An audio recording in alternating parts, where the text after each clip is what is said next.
The question we are solving now belongs to test series 3. It is of control systems. In specific, it belongs to time domain analysis of control systems. As per the question is numbered 33. As per the question, the closed loop transfer function of a control system is given as C of s by R of s is equal to s plus 6 by s square plus 4s plus 3. We have to find the response of the system for an input of R of s is equal to y of 1 by s. Means we have to find L inverse of C of s.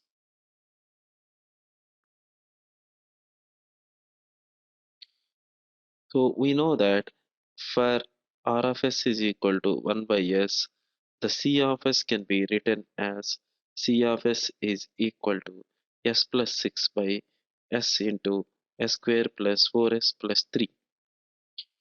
We know that s square plus 4s plus 3 can be written as s plus 3 into s plus 1.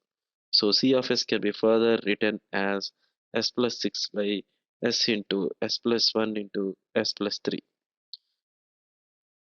Now we have to split the given C of s into partial fractions for finding L inverse of C of s.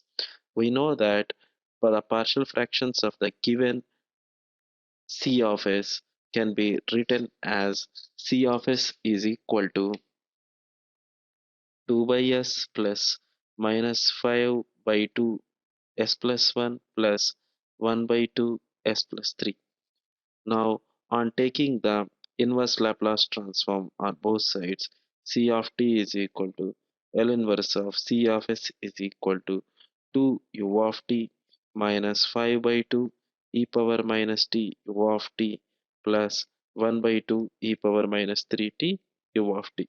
So this is further equal to 2 minus 5 by 2 e power minus t plus 1 by 2 e power minus 3t u of t. So this is the output of the control system for an input of R of s is equal to 1 by s. So the correct option is